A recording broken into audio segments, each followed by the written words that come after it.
The air on Arthis Prime tasted like burnt metal and regret. Joren crouched behind the twisted skeleton of a walker, its hydraulic limbs frozen mid-collapse, and watched the smoke drift across what used to be farmland before the war decided it had better uses for the soil. Somewhere to his left, Corporal Hesh was muttering about how his rations had melted in the heat. To his right, the relay station they'd spent 6 hours securing buzzed with interference, which meant command would spend the next 6 hours blaming them for bad signal instead of bad planning. War, Joren had decided 3 deployments ago, was mostly waiting, punctuated by brief moments of terror and even briefer moments of stupidity. He adjusted his rifle strap and scanned the ridgeline. The Kaleth forces had pulled back an hour ago, leaving behind the usual debris, scorched craters, disabled drones circling like confused insects, and the occasional boot print that glowed faintly with residual plasma burns. The Kaleth were efficient like that. They fought hard, retreated clean, and never left anything useful behind except questions. Joren was about to signal the all clear when he saw her. She stood alone near the edge of the smoke line, maybe 60 meters out, framed by the skeletal remains of a dropship that had broken its back on landing. Her armor was different from the standard Kaleth infantry gear he'd seen, darker, etched with lines that pulsed a soft amber beneath the ashy-streaked wind. Her hair, pale as winter frost, was tied back in a warrior's knot, and her ears rose in those distinctive, elegant points that marked her species. She wasn't scanning for targets. She was staring directly at him. Joren felt his stomach do something complicated. He'd been in firefights where adrenaline made the world narrow to a pinpoint. This wasn't that. This was something older, something that bypassed his training and went straight to a part of his brain that didn't care about threat assessments or rules of engagement. He knew her, not her name, not her rank, but something deeper, something buried under 3 years of missions and combat reports and sleepless nights in transport bunks. Before he could talk himself out of it, he stepped out from behind the walker. Hesh hissed something that was probably tactical advice or possibly a creative insult, but Joren ignored him. He walked forward, weapon lowered, boots crunching on glass and spent shell casings. The Kaleth woman didn't move. She didn't raise her weapon either, and that was strange enough to make Joren's instinct scream at him to stop, to think, to do literally anything other than walk toward an enemy combatant in the middle of a war zone like he was meeting someone for coffee. He stopped 10 meters away. The smoke curled between them, carrying the smell of ozone and burnt polymer. Behind her, a damaged walker hissed steam in rhythmic bursts, counting down to nothing. Joren opened his mouth and said the dumbest thing he'd ever said in his entire military career. "I know you from somewhere." For a moment, nothing happened. The wind picked up, scattering ash across her armor, making those amber lines flicker like a failing circuit. Then her expression changed. It wasn't recognition exactly. It was something raw, something that looked like a wall breaking from the inside. Her hand, which had been resting near her sidearm, dropped to her side. Her eyes, pale gray and entirely too human for someone who wasn't, widened just slightly. "It was you." Her voice was quiet, barely louder than the hiss of steam, but it hit Joren like a shock wave. Not questioning, not uncertain. Absolute. The battlefield around them continued its slow decay. Somewhere distant, artillery rumbled like an afterthought. A drone zipped overhead, its camera lens sweeping the scene and probably flagging them both for review by some analyst who'd never set foot on Arthis Prime. Joren's earpiece crackled with Hesh demanding status, but the sound felt far away, unimportant. The woman took a step forward. Her armor caught the light wrong, and for a second Joren could see the war paint beneath the grime, thin lines of ceremonial blue that ran from her temples to her jaw. Her lips parted like she wanted to say more, but the words stuck somewhere between memory and present tense. Joren's mind was racing through files it didn't know it had. A bunker, darkness, the smell of coolant and blood, a hand reaching through debris, fingers slick with something he'd hoped was mud, but knew wasn't. Her hand. "The bunker," he said, and it wasn't a question. She nodded once, sharp and certain, and Joren felt the ground shift beneath him in a way that had nothing to do with the tremors still rippling through Arthis Prime's abused crust. They stood in the killing zone between two armies, and Joren was acutely aware that every second they remained visible was a second closer to someone deciding they made excellent target practice. The woman, Velira, his mind supplied from nowhere, or maybe from that buried memory clawing its way to the surface, seemed to be having the same thought. Her eyes flicked to the ridgeline where his unit was dug in, then to the tree line where hers had vanished. This is possibly the worst place for a reunion, Joren said, because apparently his mouth had decided that near-death experiences were the perfect time for commentary. Velira's lips twitched. Not quite a smile, but close enough to make him think she wasn't about to shoot him. Your tactical assessment skills are impressive. I get that a lot, usually right before things explode. She glanced at the wreckage around them as if considering whether he was being prophetic or just pessimistic. We need to move. Your people have snipers on the North Ridge. Mine have them on the South Approach. If we stay here, we become a diplomatic incident. Pretty sure we already are a diplomatic incident, Joren said, but he was already scanning for cover.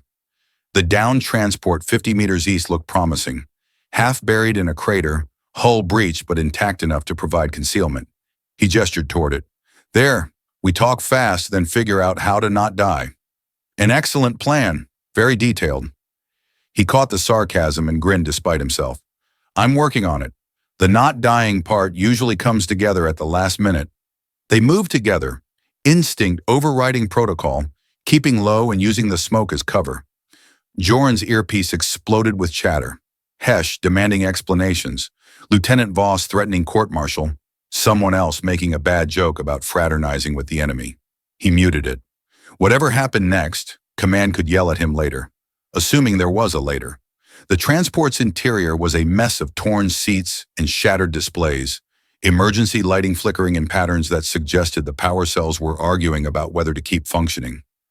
Joren wedged himself against a bulkhead and watched Velira do the same across from him. Her armor was impressive up close, overlapping plates that seemed to shift slightly as she moved, compensating for angles and stress points. The amber lines weren't paint. They were circuitry, threaded directly into the material. Seeker armor, he said, recognizing it from intelligence briefings he'd barely paid attention to during orientation. You're not regular infantry. No. She was studying him with the same intensity, and he wondered what she saw. Scuffed combat gear, 3 days of stubble, eyes that probably looked as tired as they felt. Seekers hunt relics, precursor sites. We map what your people call dead zones. Sounds fun. Lots of explosive ancient traps and malfunctioning defense grids. More than you'd think. She paused and something shifted in her expression. 3 years ago, Outer Reach Sector, the star bunker on Kelvin's moon. Joren felt the memory snap into focus, like a targeting reticle locking on. The earthquake, the cave-in. I was alone. My unit had already evacuated when the defense systems activated. They thought the structure was lost. Her voice was steady, but her hands weren't. They'd curled into fists on her knees. I was buried for 4 hours, oxygen reserves down to 8 minutes. I'd accepted that I was going to die there. He remembered the dark, the smell of dust and ozone, the sound of his own breathing too loud in his helmet as he dug through debris that had no business being movable by one person with a collapsible spade in desperation. You were under 3 meters of collapsed ceiling. Your distress beacon was damaged but still pinging. My team had orders to map the site and leave before your people returned. But you stayed. I heard the beacon. I couldn't just... He stopped, unsure how to finish that sentence in a way that didn't sound insane. You don't leave people buried alive. Not if you can help. Not if there's even a chance. Velira leaned forward slightly and the emergency lights caught the blue war paint on her face, turning it almost luminous. You gave me your emergency air canister. Your visor was cracked. I never saw your face clearly, only your eyes. You pulled me out, stabilized the tunnel, and disappeared before I could speak. My CO would have had me shot if he'd known. That mission was strictly observe and extract. No contact with Kaleth forces under any circumstances. My superiors said I hallucinated you, that the oxygen deprivation made me imagine a human rescuer because accepting death was too difficult. She shook her head slowly. But I knew. I remembered. Outside, something detonated in the distance. Artillery or demolition, hard to tell. The transport shuddered, and a panel fell from the ceiling with a clang that made them both flinch. Joren laughed, short and sharp, because the universe had terrible timing. "So," he said, "we've established I saved your life. You remember me, and we're currently trapped between two armies who would very much like us to stop having this conversation. What now?" Velira's expression hardened into something that looked like decision. "Now we survive. Again." Velira pulled a data pad from a compartment in her armor, the kind that looked too thin to contain anything useful, but probably held enough classified information to start 3 new wars. Her fingers moved across it with practiced ease, calling up schematics that glowed pale green in the dim light. Joren leaned closer, trying to make sense of the overlapping lines and symbols that meant nothing to him. "Precursor tunnel network," she said, rotating the display. "Arthis Prime is honeycombed with them. Your people don't know because your ground-penetrating scans can't detect the alloy they used. Ours barely can." Joren studied the map, watching how the tunnels branched and converged like neural pathways beneath the battlefield.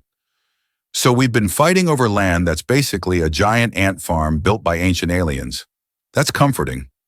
The Precursors built to last. These tunnels have survived 15,000 years without maintenance. Your average military installation falls apart after 50. She tapped a point on the map, maybe 200 meters from their current position. "There's an entrance here, camouflaged. I surveyed it 6 months ago before your forces pushed into this sector." "Let me guess," Joren said. "Trusting you to lead me into mysterious underground tunnels is a terrible idea that I'm going to agree to. Anyway, because the alternative is getting shot by both our sides simultaneously. Your survival instincts are improving. Yeah, well, impending death really sharpens the decision-making process." He glanced at the transport's breached hull, where smoke from the battlefield was starting to thicken. Distant shouts suggested someone was organizing a sweep. They had minutes, maybe less. How do we get there without becoming a light show for every thermal scope in a kilometer radius? Velira was already moving, sliding toward the opposite side of the transport where a collapsed section created a narrow exit. "Stay low. Move during the smoke drifts. Stop when it clears. The entrance is inside a rock formation your people probably marked as unstable terrain." "We mark a lot of things as unstable terrain. It's usually because we blew it up and don't want to admit it." They emerged into gray light and choking air, keeping to shadows that weren't quite shadows, more like gaps in the smoke where visibility dropped to arm's length. Joren's training said this was suicide. His instinct said Velira knew what she was doing. His common sense had apparently left the building around the time he'd walked into no man's land to talk to an enemy soldier about feelings and buried memories. The rock formation looked like every other piece of blasted geology on Arthis Prime. Scorched, fractured, and thoroughly unwelcoming. Velira knelt beside what looked like a solid stone face and pressed her palm against it. The amber lines in her armor pulsed once, then twice, and something in the rock answered. A section slid inward with the quiet hiss of mechanisms that hadn't forgotten their purpose despite millennia of neglect. "That's unsettling," Joren said, staring at the opening that definitely hadn't been visible 3 seconds ago. "Do the Precursors phone home too? Or is this just basic horror movie setup?" "The Precursors are gone. What they left behind just recognizes certain genetic markers." She glanced at him, and there was something almost apologetic in her expression. "Kaleth genetics were distant descendants. At least that's the theory. So this is a you thing, not a general sentient beings thing. If it makes you feel better, my people don't fully understand it either. We just learned to use what we found." The tunnel beyond was nothing like Joren expected. Instead of cramped passages and dripping stone, it opened into a corridor wide enough for 3 people to walk abreast. Walls lined with something that resembled ceramic but felt warmer, almost organic.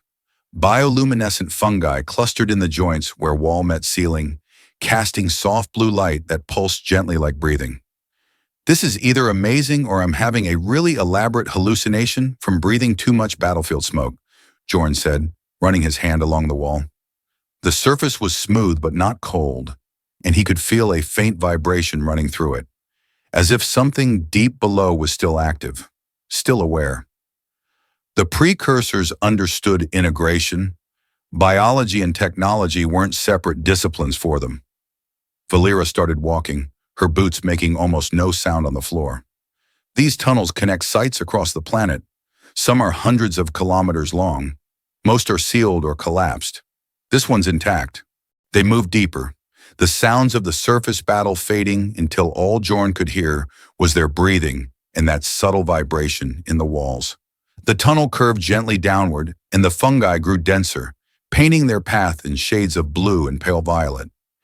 Ancient inscriptions covered sections of the walls, geometric patterns that hurt to look at too long, suggesting meanings his brain wasn't equipped to process. "Your people really don't know about this," he said, and it wasn't quite a question. "Some do, intelligence divisions, archaeology corps, but most human forces treat Arthis Prime like any other contested world. Resources, strategic position, they don't see what's underneath. And your people? We see it. We just disagree on what to do with it." She stopped at a junction where 3 passages diverged, checking her data pad before choosing the left path. "The Kaleth Union thinks the Precursor legacy belongs to us by inheritance. Your colonial Congress thinks it belongs to whoever has the biggest guns.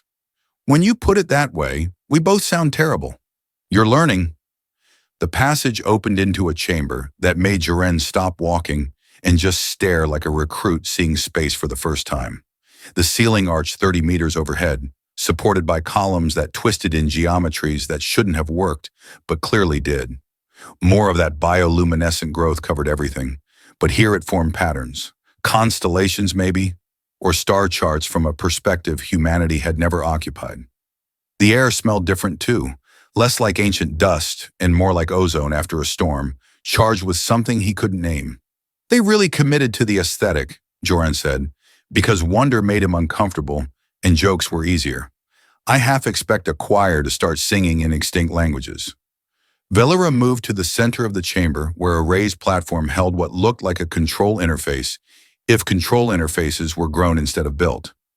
Crystalline structures jutted from the platform at angles, some dark, others pulsing with that same internal light as her armor.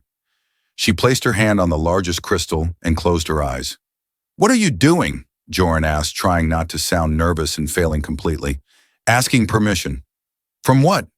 "The ghost of ancient aliens past." "From the archive." Her voice had gone quiet, concentrated. "The precursors left knowledge stored in places like this. Not data in the way your people understand it. More like memory encoded in living systems." The crystal under her palm flared brighter, and suddenly the chamber wasn't empty anymore. Holographic figures materialized around them, tall and elegant, their features sharp and their ears rising in long, graceful points that made the Kaleth look like rough drafts of the same design. They moved through scenes Joren couldn't fully comprehend. Cities that floated, ships that bent space like fabric, gatherings where thousands stood in amphitheaters that defied physics. "They look like you," he said, watching a holographic precursor turn to address an assembly, her gestures deliberate and commanding. "Well, like a you that spent 15,000 years in design refinement, my people believe we're what remained, the physical descendants of those who chose not to transcend." Velira's eyes tracked the holograms, and something in her expression had gone brittle. "But we were never told the full story." The scene shifted, and the beauty curdled into something darker. The precursors were arguing now, their gatherings fragmented into opposing groups.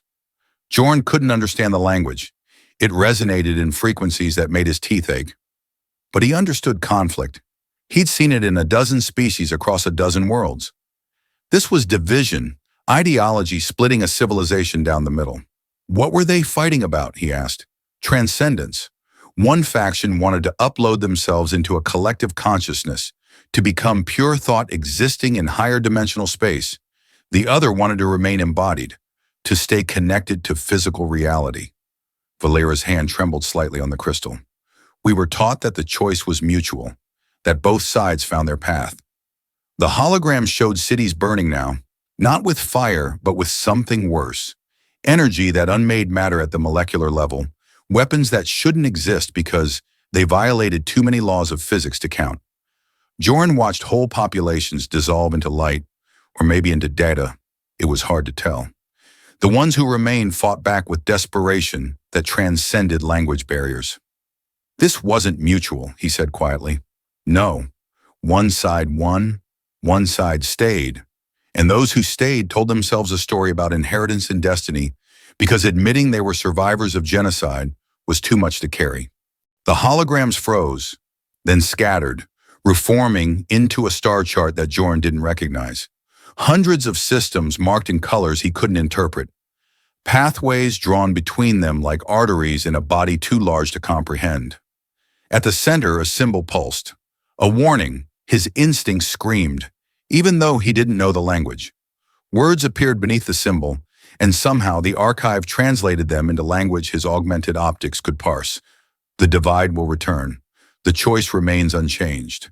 Beware those who would force transcendence upon the unwilling. Well, that's not ominous at all, Joren said, trying to break the weight that had settled over the chamber. I'm sure it's fine. Probably just ancient alien spam mail. Velira wasn't laughing. She pulled a data crystal from her belt, standard Kaleth military issue, designed for field intelligence, and pressed it against the control interface. Light spiraled between the ancient technology and modern equipment, information flowing in streams that made Joren's eyes water when he looked directly at them.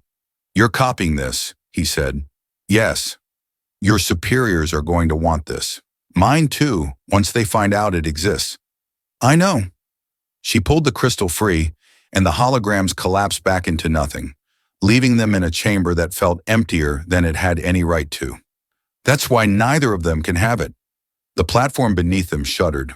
Not the gentle vibration they'd felt in the tunnels, but something violent, urgent.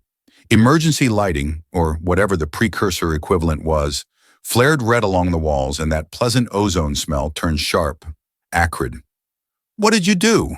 Joren asked, already moving toward the exit. Nothing. Someone activated a remote scan protocol. Both our forces must have detected the archive powering up. Velira was right behind him. Data crystal secured. They know something's down here now. So we've gone from being wanted by both sides to being the most wanted by both sides. Your plans are really working out great. Do you have better ideas? Running! Running is my idea. Running very fast away from people who want to dissect us for information. The chamber shook again, harder this time, and chunks of that ceramic organic material began falling from the ceiling. They ran. The tunnels had decided to stop being cooperative. What had been smooth passages with helpful glowing fungi were now obstacle courses of collapsed sections and emergency barriers that had apparently chosen this exact moment to remember they existed. Joren vaulted over a fallen column, while behind them the chamber's warning system howled in frequencies that made his fillings ache. Question, he shouted over the noise. Do ancient alien security systems have a stun setting, or is it all immediately fatal? Unknown, Velira called back, taking a corner at speed that suggested intimate familiarity with running for her life. The precursors weren't big on documentation for their defense grids. That seems like a design flaw. They burst into a secondary passage, this one narrower and angling sharply upward. The bioluminescent growth here had gone dark, leaving them with only the emergency lighting from Velira's armor and the tactical lamp on Joren's rifle. Behind them, something massive was moving through the tunnels, not footsteps, but a rhythmic grinding that spoke of machinery waking after millennia of sleep. Please tell me that's not what I think it is, Joren said. Depends on what you think it is. Giant, murderous, ancient robot programmed to eliminate intruders and anyone who looked at it wrong. Then yes, it's exactly what you think it is.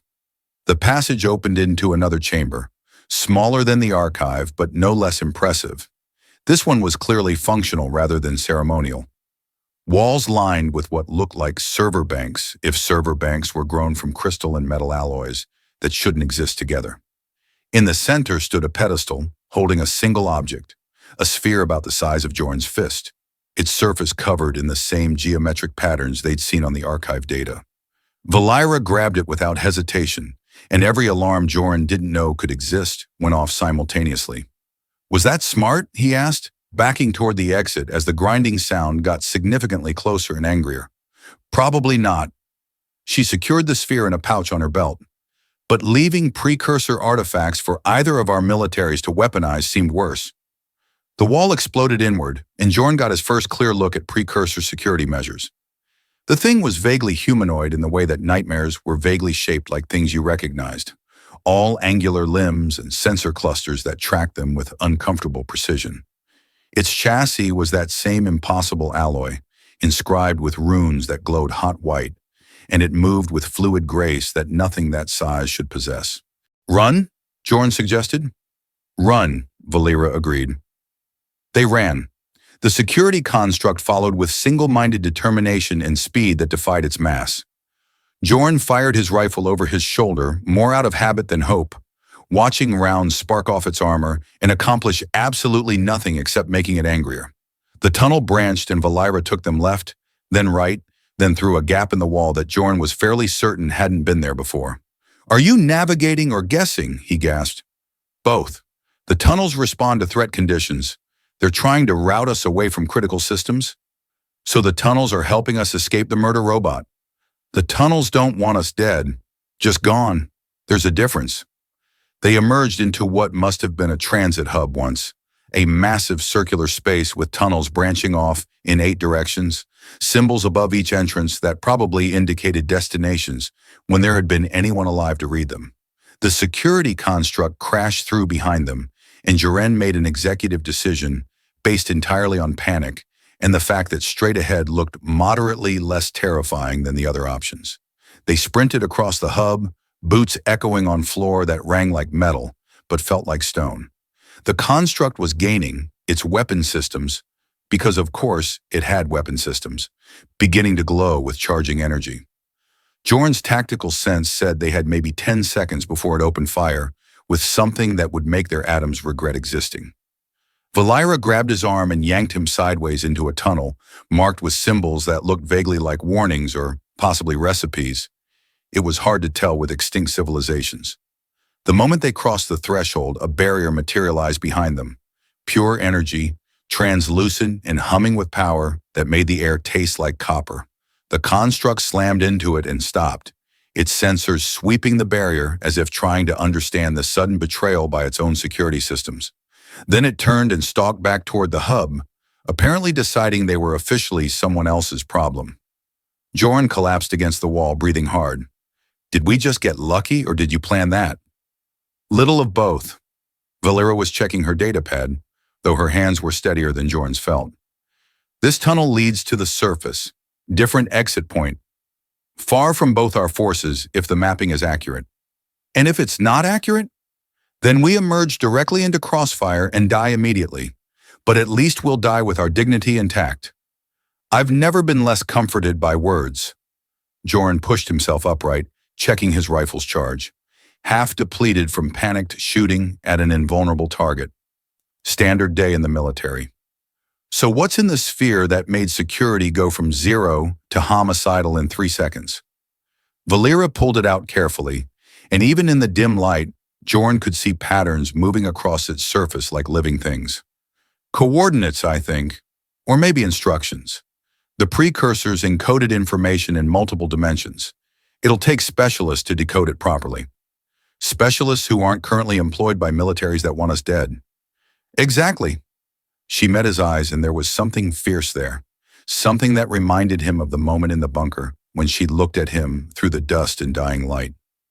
"There are fringe groups, scientists who defected, people who believe the precursor legacy shouldn't belong to any one species or government. We find them." "You're suggesting we go rogue." "I'm suggesting we don't hand over something that could restart the war the precursors fought, the one that ended their civilization." Joren thought about the holograms, the cities dissolving, the warning that still echoed in his head. He thought about command structures and orders and the comfortable certainty of following someone else's plans. Then he thought about Velira buried under rubble and how saving her had been the easiest decision he'd ever made, despite it being completely unauthorized. "Okay," he said, "let's go be criminals together. How hard can it be?" The tunnel exit dumped them into twilight and the smell of scorched earth, far enough from the main battlefield that the explosions were just distant thunder. Joren scanned the horizon and saw what he'd been dreading. Both human and Kaleth forces had stopped fighting each other. Instead, massive dig operations sprawled across the ridgelines, drilling rigs and excavation equipment tearing into the ground with the enthusiasm of children who just discovered buried treasure. Overhead, gunships from both sides circled in patterns that weren't quite cooperative, but definitely weren't hostile either. Well, Joren said, that's new. I've never seen our people pause a war for archaeology before. They detected the archive activation. Both intelligence divisions will have identified it as a major precursor site within minutes. Velira was already moving toward a rocky outcrop that provided cover and sightlines. We're now in possession of the two things every military commander on this planet would kill for. The data crystal and the mystery sphere. Yeah, I got that part. Joren followed, keeping low. His tactical display was lighting up with movement markers, patrols, reconnaissance drones, search patterns expanding outward from where they'd entered the tunnels. They're looking for us specifically or just securing the area? Both. When the archive shut down, it logged our biometric signatures. Standard precursor security protocol. By now, every sensor array within 100 kilometers knows exactly who to look for. Your people really need to work on their privacy settings. They reached the outcrop and Joren risked a glance over the top. What he saw made his stomach sink. Not just military activity, but the kind of coordinated effort that suggested someone high up in both command structures had made phone calls. Human armor and Kaleth forces weren't fighting. They were working parallel operations, carving Arthis Prime into search grids with surgical precision. We can't outrun this, he said quietly. Not on foot. Not with both sides looking and actually cooperating for once. Velira pulled out her datapad, fingers dancing across controls. There's a civilian settlement 40 kilometers northwest, mostly independent contractors, supply depot for fringe prospectors, the kind of people who ask fewer questions if you have currency. And how do we get 40 kilometers without being spotted by every drone and satellite currently pointed at this region? She smiled, and it was the first genuine smile he'd seen from her. Slightly crooked, entirely trouble. We steal transportation. 20 minutes later, Joren was crouched behind a supply container, watching Velira bypass the security on a battered hoverbike that had clearly seen better decades. It was the kind of vehicle that prospectors used for terrain too rough for ground transport and too dangerous for anything expensive. The engine housing was held together with what looked like faith and improvised welding. This is your plan, Joren said. Grand theft hoverbike. You have better ideas? I stopped having better ideas around the time I walked into a war zone to chat with someone who should have been shooting at me. He checked his rifle one last time, then slung it across his back. If this thing falls apart at speed, I'm blaming you. Noted. The bike's engine coughed to life with a sound that suggested mechanical suffering. Velira swung onto it, making room. Get on before someone notices.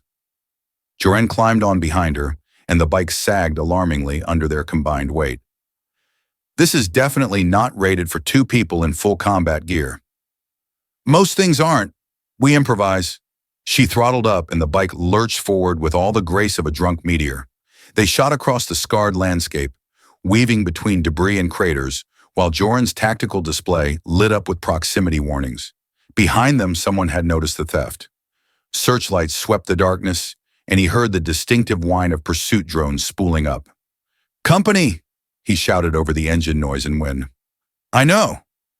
Velira pushed the bike harder, and something in the engine made a noise that definitely wasn't in the maintenance manual. Hold on.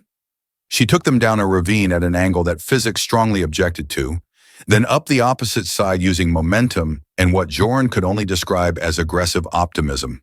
The drones followed, faster and more maneuverable, their targeting lasers painting red lines through the smoke and dust. Joren twisted, brought his rifle up one-handed, and fired. The first drone exploded in a shower of components. The second adjusted its approach vector, learning.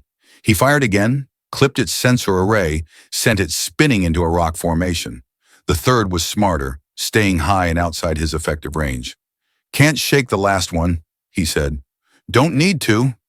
Velira pointed ahead where the ravine opened onto flatter ground. Just need 30 more seconds. She got them. The bike screamed across open terrain, parts vibrating loose, engine temperature redlining on every gauge Joren could see. The drone closed in, weapon systems charging for a shot it wouldn't miss. Then the ravine's edge dropped away beneath them, and they were airborne. The bike's repulsors shrieking as they compensated for altitude they weren't designed to handle. They cleared the gap. The drone didn't, its navigation protocols unable to process the maneuver in time. It slammed into the far wall and became scrap metal with expensive circuitry. Velira brought the bike down hard on the other side, and the engine immediately began dying. They coasted the last 100 meters to a stop near a cluster of rocks, smoke pouring from the housing, warning lights painting their faces red. "Still alive?" Velira asked. "Mostly." Joren dismounted on shaky legs. Behind them, searchlights swept the ravine, but they'd bought themselves distance and confusion. The civilian settlement was a dark smudge on the horizon, lights winking. Possible. Reachable. "You know, when you saved my life back in that bunker, I never imagined we'd end up here." "Where? Fugitives from both our governments with stolen alien artifacts and a dying hoverbike?" "Yeah, exactly here." He looked at her. This Kaleth warrior who'd become something more complicated than enemy or ally. "You could still turn back.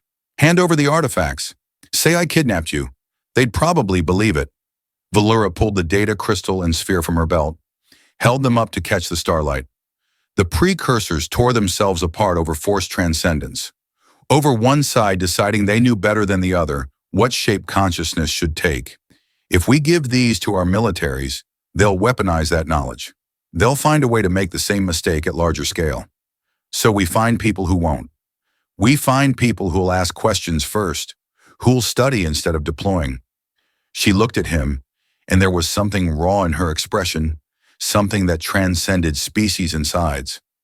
"You saved me once because it was the right thing to do, even though it violated orders, even though it made no strategic sense. Seemed pretty straightforward at the time. You were dying. I wasn't. It's my turn now to do the right thing, even if it costs everything." Joren thought about command structures crumbling, about courts-martial and dishonor, and all the consequences waiting for them. Then he thought about the holograms, the warning, the weight of choice. He grinned. "Let's call it even after we don't die today. Deal?" "Deal." They started walking toward the settlement lights, two soldiers who'd chosen each other over empires, carrying secrets that could end a war or start a worse one. Behind them, Arthis Prime burned and dug and searched. Ahead, uncertainty stretched like an unmapped road. Joren figured those were pretty good odds, all things considered. He'd worked with worse.